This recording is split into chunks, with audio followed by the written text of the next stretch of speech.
इस वक्त मुल्की हालात बिल्कुल बद से बदतर होते जा रहे हैं।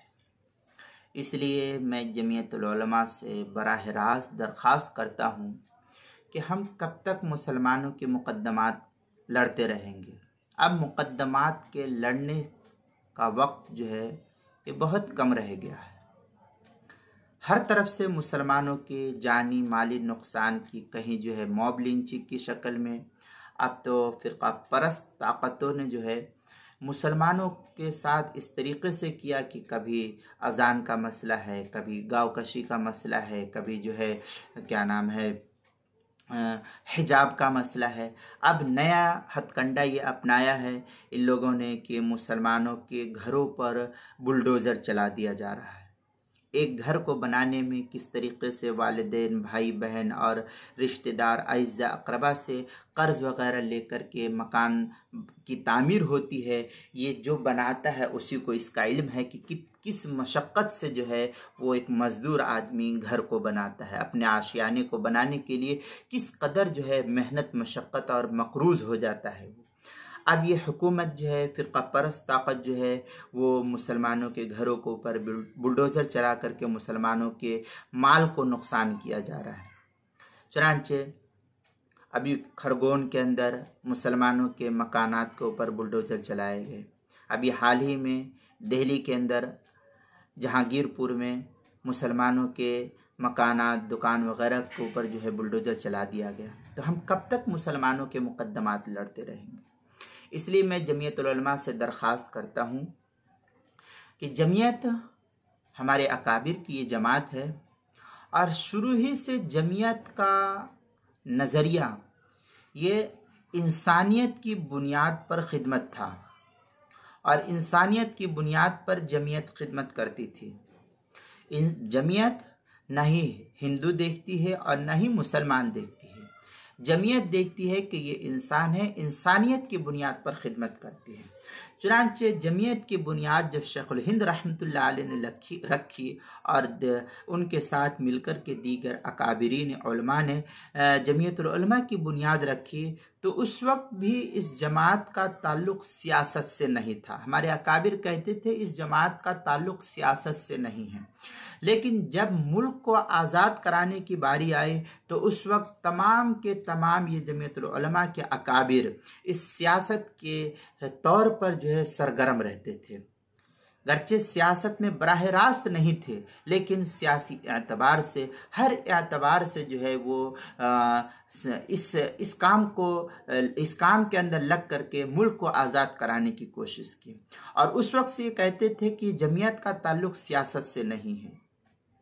हमारे अकाबिर ने जमीयत के प्लेटफार्म से सियासत नहीं की, लेकिन जब मुल्क पर ऐसी बारी आ पड़ी तो फिर यही अकाबिर इस जमीयत के प्लेटफार्म से लेकर के इन अंग्रेज़ के ख़िलाफ़ जो है लड़ते लड़ते और इस मुल्क को आज़ाद कराया। जब मुल्क आज़ाद हो गया, अब मुल्क से ग़ुलामी ख़त्म हुई, उसके बाद जो है हमारे अकाबिरीन ने साफ तौर पर ऐलान कर दिया कि ये जमात का सियासत से अब कोई ताल्लुक़ नहीं है, ये जमात सरासर मजहबी जमात है।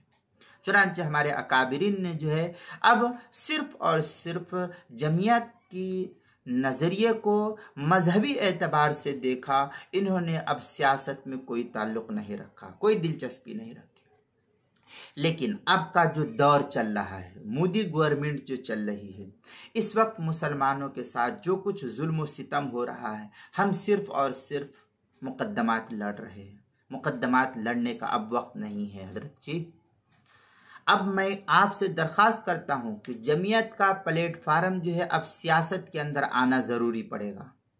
और जमीयत उलमा हिंद से मैं दरख्वास्त करता हूँ कि आप हजरात अपनी कमेटी के अंदर गौर व फिक्र करें और इस वक्त इलेक्शन जब आए तो इलेक्शन के अंदर जमीयतुल उलमा की तरफ से वक्त खड़ा होकर के जमीयत के कारकुन को पार्लियामेंट में पहुंचाया जाए, ताकि जो है पार्लियामेंट में मुसलमानों की आवाज़ बन करके जमीयतुल उलमा जो है मुल्क के अंदर आवाज़ उठाती रहे पार्लियामेंट के अंदर। इसलिए मैं अब जमीयतुल उलमा से दरख्वास्त करता हूँ कि आप अपनी कमेटी के अंदर अकाबिरीन उलमा जो इस वक्त हमारे अकाबिर मौजूद है, उन अकाबिरीन से मैं दरख्वास्त करता हूँ कि इस सिलसिले में गौर व फिक्र करें और जमीयतुल उलमा सियासत के मैदान में अब आए। और जमीयत जब इस तरीके से हिंदू मुस्लिम चल रहा है, जब ये ख़त्म हो जाएगा, फिर आप जिस तरीके से उस वक्त के अकाबिरीन ने कहा कि अब ये मजहबी जमात है, इसका सियासत से कोई ताल्लुक़ नहीं, उसके बाद जब ये मामला ख़त्म हो जाए फिर आप भी अलग हो जाइए, कहीं क्या अब ये सियासत से इसका कोई ताल्लुक़ नहीं है, अब ये मजहबी जमात रहेगी। लेकिन हम ये देख रहे हैं कि आए दिन मुसलमानों के साथ जुल्म ज़्यादती हो रही, करते इनके ही लोग हैं, सब काम यही करते हैं, पत्थर यही फेंकते हैं, गलतियां यही करते हैं, लेकिन इसके बावजूद ये एक तयशुदा निज़ाम के तहत मुसलमानों को फ़िरका परस्ती के तहत जो है फंसाने की कोशिश। कौन ऐसा जेल है जिसमें जो है 1000-2000 मुसलमानों के बच्चे ना हो, या क्या नाम है, ज़बरदस्ती मुसलमानों को ना फंसा करके जेल के सलाखों के अंदर डाला जा रहा हो। चाहे वो गुजरात का कांड हो, मालेगांव का कांड हो, दिल्ली फसाद हो, त्रिपुरा फसाद हो, खरगोन का फसाद हो, जहांगीरपुर का फसाद हो, मुल्क के जिस गोशे के अंदर भी हो रहा है फसाद, या जहां कहीं भी फ़िरका परस्त ताकत जो है इस तरीके से मुसलमानों को जानी माली नुकसान पहुंचा रहे हैं, करते सब कुछ खुद है ये, और उसके बाद जो है मुसलमानों के सर रख दिया जाता है, और फिर मुसलमान जो है परेशान हाल होकर के मुसलमानों की मदद करने के लिए जमीयतुल उलमा आती है। ठीक है, जमीयतुल उलमा आती है मदद करने के लिए, जमीयत ये इंसानियत की बुनियाद पर मदद करती है, मजहब की बुनियाद पर नहीं मदद करती है। लेकिन ये बतलाइए हजरत जी कि कब तक हम मुसलमानों के इस तरीके से मुकदमात लड़ते रहेंगे? एक मुकदमे से फ्री नहीं होते हैं कि दूसरा मुकदमा शुरू हो जाता है, दूसरे से फ्री नहीं कि तीसरे मुकदमात में फंस जाते हैं। तो ये इसी तरीके से मुकदमात चलते ही रहेंगे। इसलिए हम ये कहते हैं, अभी इस वक्त दरख्वास्त करते हैं जमीयतुल उलमा के अकाबिरीन से कि खुदारा आप जो है अपने नुमाइंदे को सियासत के मैदान में उतारिए, और उसके बाद जो है जमीयत के अहबाब को सियासी मैदान में उतार करके सियासत के मैदान में ला करके मुसलमानों की आवाज़ को पार्लियामेंट तक पहुंचाने की कोशिश कीजिए। इसलिए मैं जमीयत के अहबाब से दरख्वास्त करता हूँ, हाथ जोड़ करके दरख्वास्त करता हूँ कि आप ज़रा इसके ऊपर गौर व फिक्र करें कि जब तक आप मुसलमानों की आवाज़ पार्लियामेंट में नहीं जाएगी, मुसलमानों की आवाज़ नहीं बनेगी, एक दो चार 10 आदमी हैं पार्लियामेंट में जो मुसलमानों की आवाज़ को उठाते हैं, मौलाना बदरुद्दीन अजमल है, ओवैसी साहब है, और भी 2-4 है, तो और जो दीगर लोग हैं पार्लियामेंट के अंदर, वो तो अपनी पार्टी के डर की वजह से वो कुछ बोलते ही नहीं कि अगर हम बोल देंगे तो पार्टी हमको बाहर निकाल देगी। तो ये कब तक इस तरीके से मुसलमानों के साथ खिलवाड़ होता रहेगा? इसलिए मैं जमीयतुल उलमा से दरख्वास्त करता हूँ कि इसके ऊपर गौर व फिक्र करें, और जमीयतुल उलमा की जो कमेटी है और जमीयत के जो अहबाब है, उन अहबाब को गौर व फिक्र करना चाहिए। और जमीयत हर मैदान में जिस तरीके से काम करती है वो मजहब की बुनियाद पर काम करती है, इसी तरीके से सियासत में आने का मकसद सिर्फ और सिर्फ ये जो लोगों के साथ जुल्म ज़्यादती हो रही है, चाहे वो लोग मुसलमान हो, चाहे वो हिंदू हो, दलित हो, सिख हो, ईसाई हो, जैन, किसी भी मजहब का रहने वाला हो, उसके साथ जो जुल्म ज़्यादती हो रही है, बतौर ख़ास मुसलमानों के साथ जो जुल्म ज़्यादती हो रही है, उस मुसलमानों की आवाज़ बन करके पार्लियामेंट में लोगों को ललकारा जाएगा, और फिर जो है हुकूमत को बावर कराया जाएगा कि हम बांझ नहीं हैं, मुसलमान कोई बांझ नहीं है, मुसलमान बे औलाद नहीं है, कि मुसलमानों के साथ जो जुल्म ज़्यादती हो रही है,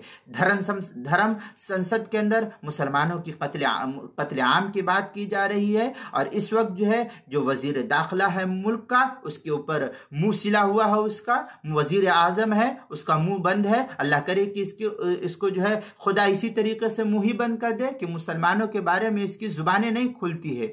लेकिन मुसलमानों के खिलाफ अगर कोई बात होगी तो फिर जो है यही दंगाई, जिस तरीके से गुजरात के अंदर दंगा कराए थे, मुल्क के अंदर फसाद बर्पा करने पर आमादा हो जाते हैं। लेकिन इस वक्त मुसलमानों के घरों के ऊपर बुलडोजर चलाया जा रहा है, चाहे वो खरगोन हो, चाहे वो जहांगीरपुर दिल्ली का मसला हो, या किसी और जगह जो है इस तरीके से मुसलमानों के साथ जुल्म और ज्यादती हो रही है। ये मुल्क का वजीर दाखिला, होम मिनिस्टर मुंह को जो है सिल करके बंद करके रखे हुआ है। मैं तो दुआ करता हूं कि अल्लाह ताला इसके जो है मुंह को इसी तरीके से बंद करके रख दे। सुम्मुम बुकमुन उम्युन फहुम ला यरजून की जो है सिफत इसके अंदर हो जाए कि हमेशा हमेश जो है इसका मुंह ही बंद हो जाए कि आज तुम मुसलमानों के खिलाफ, मुसलमानों के हक में तुम नहीं बोलते हो। अल्लाह ताला जो है तुम्हारी जुबान को गूंग कर दे इसी तरीके से कि तुम जो है मुसलमानों के खिलाफ जब कुछ होता है तो तुम हाथ बटाते हो उसको, और आज जो है मुसलमानों के ऊपर मुसीबत आ पड़ती है तो तुम्हारी जुबान से जो है एक लफ्ज़ अफसोस का भी नहीं निकलता है। इसलिए मैं जमीयतुल उलमा से दरख्वास्त करता हूँ कि जमीयतुल उलमा जो है मुल्क के अंदर इलेक्शन का मौका आए तो पूरे मुल्क के चप्पे चप्पे में जो है इलेक्शन लड़ने की फिक्र करे और मुल्क की और मुसलमानों की आवाज़, मुल्क की आइन को बचाने की आवाज़ जो है पार्लियामेंट में पहुंचाई जाए। वरना देखिए RSS के लोग जो है किस तरीके से हर चीज़ को बदलने की कोशिश की जा रही है। हुकूमत जो है मुल्क के आइन को बदलने की कोशिश कर रही है। ये मुल्क हिंदू मुस्लिम खतरे में नहीं है, इस वक्त मुल्क खतरे में है, मुसलमान खतरे में है, यही बस नहीं है सिख ईसाई जैन बुद्धिस्ट दलित यही खतरे में है, ये नहीं है, बल्कि मुल्क खतरे में है। जब मुल्क ही खतरे में होगा तो फिर मुल्क के अंदर रहने वाले कौन खतरे में नहीं रहेंगे। इसलिए मैं जमीयतुल उलमा से दरख्वास्त करता हूँ कि आप अपनी कमेटी के अंदर जमीयतुल उलमा के अहबाब को इलेक्शन के अंदर खड़ा करने की कोशिश कीजिए और जमीयत के प्लेटफार्म से इलेक्शन लड़ करके मुसलमानों की आवाज़ को पार्लियामेंट में खुदारा पहुंचाइए। अगर नहीं पहुंचाएंगे तो फिर वही होगा जो इस वक्त हम देख रहे हैं कि मुसलमानों की जान माल सबको जो है बेइज्जत किया जा रहा है, सबको लूटा जा रहा है, कहीं जान के ऊपर आ रही, कहीं माल के ऊपर आ रहा है, और जमीयत जा करके वहाँ मदद कर दे रही है। 2-4-10 केस को जो है ले जा करके जो है सुप्रीम कोर्ट में, हाई कोर्ट में, सेशन कोर्ट में जो है जाकर के मुकदमात लड़ती रहती है। तो हम कब तक लड़ते रहेंगे मुकदमात। इसलिए हम दरख्वास्त करते हैं जमीयत के अहबाब से कि जमीयत के अहबाब इलेक्शन में अपने नुमाइंदे को, कार्यकर्ताओं को खड़ा करे और फिर इलेक्शन के ज़रिए से कामयाबी हासिल करे और उस कामयाबी के ज़रिए से पार्लियामेंट में मुसलमानों की मजबूत आवाज़ बन करके, ये भी जो है दीन की खिदमत है, मुसलमानों की आवाज़ को पहुंचाए वहां जा करके। जब देखा जाए तो कहीं मस्जिद गिराई जा रही है, मस्जिदों के ऊपर जो है भगवा झंडे चढ़ाए जा रहे हैं, मुसलमानों को मारा पीटा जा रहा है, छोटे क्या नाम है गाय के नाम पर और मॉब लिंचिंग के नाम पर सब कुछ हो रहा है। ये सब कुछ सब लोग जान रहे हैं। हम क्या करते हैं, जा करके मुसलमानों की दुकान मकान की मरम्मत करा देते हैं, मस्जिद मदरसे की मरम्मत करा देते हैं, उनको उनके हवाले कर देते हैं। अल्लाह अल्लाह खैर सल्ला, ये बहुत अच्छा काम है, हम इसकी तरदीद नहीं करते हैं, लेकिन ये कब तक हम करते रहेंगे। इसी तरीके से अगर होता रहेगा तो मुल्क ये तबाह व बर्बाद हो जाएगा। और फिर वही खुदा न करे कि वही सूरत हाल अगर पेश आ गई जो स्पेन के अंदर हुई या बर्मा के अंदर हुई, तो फिर उस वक्त हम क्या करेंगे। फिर उस वक्त कहेंगे कि अब हम जिहाद का ऐलान करेंगे, तो उस वक्त क्या होगा कि सारा तो लुटा चुका था। इसलिए अभी वक्त है कि ना हम जिहाद का ऐलान करते हैं, हम कहते हैं कि मुसलमान किसी जगह कोई भी फ़िरका परस्ती के लिए कोई इक़दाम नहीं करे, कोई इक़दाम नहीं, अपनी तरफ से किसी फ़िरका को उभारने की कोशिश कोई मुसलमान न करता था, न करता है, और इंशाअल्लाह अल्लाह की ज़ात से उम्मीद है कि वो न करेगा भी। क्यों? मुसलमान इस चीज़ से दूर है। मुसलमानों को अल्लाह उसके रसूल के अलावा दीगर चीज़ों से फ़िरका परस्ती से कुछ लेना देना नहीं रहता है। करते यही है फ़िरका परस्ती और मुसलमानों के सर डाल देते हैं। इसलिए हमारी कौम को बचाना है तो कौम को बचाने का मैं अपनी ज़ात से समझता हूँ कि ये वाहिद रास्ता जो है पार्लियामेंट में मुसलमानों की आवाज़, मजबूत आवाज़ को पहुँचाना है और इनको जो है पार्लियामेंट के अंदर ललकारना है। वरना ये फ़िरका परस्त ताकत जो इस वक्त की 60 साल 70 साल तक दीगर कौम ने भी, दीगर पार्टियों ने भी जो है हुकूमत की है। कांग्रेस ने भी तकरीबन 60 साल के अरसे तक, तवील अरसे तक जो है क्या नाम है हुकूमत की है। लेकिन कभी मुसलमानों की हुकूमत 800 साल थी, लेकिन कभी न हिंदू खतरे में था, न मुसलमान खतरे में था, सब सुकून चैन की ज़िंदगी गुजर बसर कर रहे थे। लेकिन ये 2014 के बाद ये 2022 है, ये 7-8 साल के अरसे में मुल्क का हर व्यक्ति, हर इंसान जो है खतरे में पड़ा हुआ है कि आज कभी जो है हमारे साथ कुछ ना हो जाए। ये हिंदू ही खतरे में नहीं है, मुसलमान ही खतरे में नहीं, अब मुल्क खतरे में जा रहा है। इसलिए मैं जमीयत उलमा से दरख्वास्त करता हूँ, बार बार ये कहता हूँ कि जमीयत इन चीज़ों के ऊपर गौर व फिक्र करके और फिर जो है इलेक्शन का मौका जब आए तो अपने नुमाइंदे को खड़ा करे और फिर जो है अपनी आवाज़, मुसलमानों की आवाज़ को बन करके फिर जो है मुसलमानों की आवाज़ को पार्लियामेंट तक पहुँचाया जाए। जैसे हजरत मुफ्ती किफ़ायतुल्लाह साहब रहमतुल्लाह अलैह, ये कांग्रेस के सदर रह चुके थे, वो भी जमीयत के अंदर थे, लेकिन फिर जो है उन्होंने भी क्या नाम है सियासत के मैदान में हिस्सा लिया और फिर जो है मुसलमानों की आवाज़ बन करके और मुसलमानों की आवाज़ को उठाते रहे। मौलाना अबुल कलाम आज़ाद और आज भी अकाबिरीन जो है हमारे मुसलमानों की आवाज़ उठा रहे हैं। लेकिन जब तक हम पार्लियामेंट तक नहीं पहुँचेंगे, पार्लियामेंट में बहस करके नहीं मुसलमानों की आवाज़ बनेंगे तो मुसलमानों को बर्बाद करने की कोशिश कर दी जाएगी। जिस तरीके से आज जो है मुसलमान हर एतबार से बर्बाद के हो रहा है और मुसलमानों को बर्बाद किया जा रहा है, जानी एतबार से, माली एतबार से हम बर्बाद हो जाएंगे। इसलिए हम मुकद्दमात ही की हद तक ना रहे, इसके ऊपर गौर व फिक्र किया जाए हर एतबार से।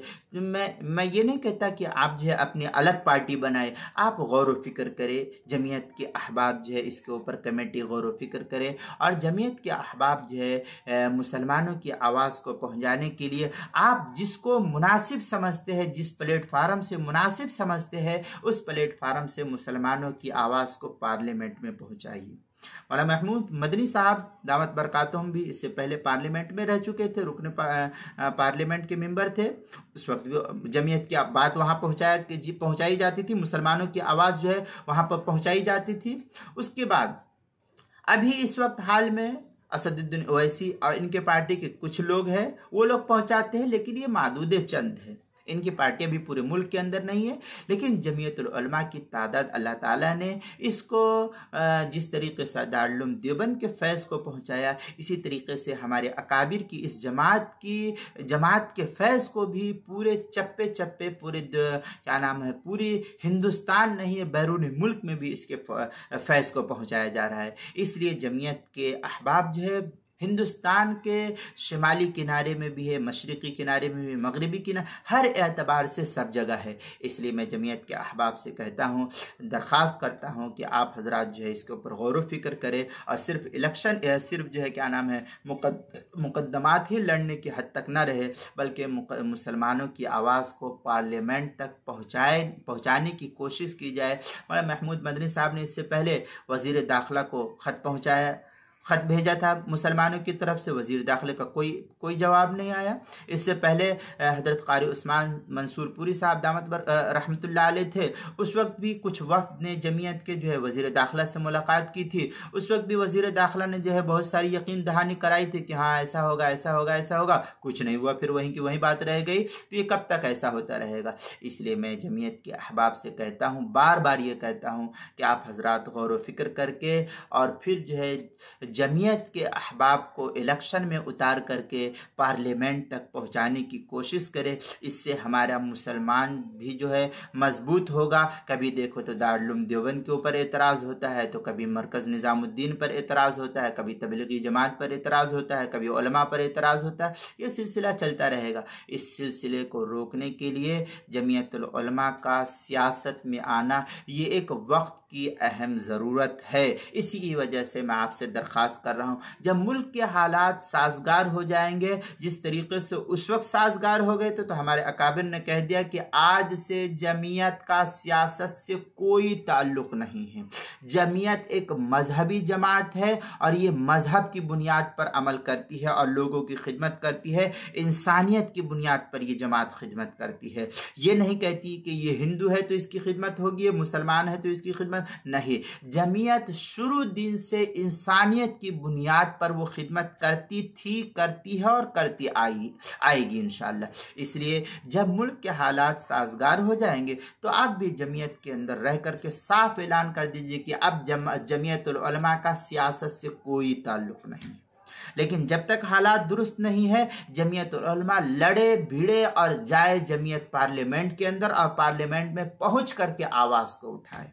इसलिए मैं जमीयत के अहबाब से कहूँगा कि आप हजरात जो है इसके ऊपर गौर व फिक्र करें और तवज्जो करें। मैं बार बार जमीयत से ये कहता हूँ, हर जगह की जमीयत से, मैं दोनों जमीयत उलमा से कहता हूँ, देखो मसला होता है पार्लियामेंट क्या कोई बहस छेड़ दी जाती है, मुस्लिम परसला के ऊपर चला आता है, जमीयत उलमा उसका दिफा करती रहती है, तो कब तक हम इस तरीके से मुकदमात लड़ते रहेंगे? कभी बाबरी मस्जिद का है, कभी तलाक़ सलासा है, कभी जो है गाँव का क्या नाम है गाय के बारे में है, कभी हिंदू मुस्लिम है, कभी जो है बुलडोजर चल रहा है। कब तक हम करते रहेंगे? कभी फसाद हो रहा है, कब तक हम ये मुल्क के अंदर सहते रहेंगे? इसलिए मेरी दरख्वास्त है कि मेरी इस वीडियो को मैं अपने चैनल के माध्यम से जमीयत के उन तमाम लोगों को ये कहता हूँ कि मेरी वीडियो जमीयतुल उलमा तक पहुँचाई जाए। अगर इस वीडियो को थोड़ा काट छाट करके किसी को पहुँचाना है, असल मकसद मेरा जो है ये है कि जमीयतुल उलमा इस वक्त जो है वाहिद जमात है मुसलमानों की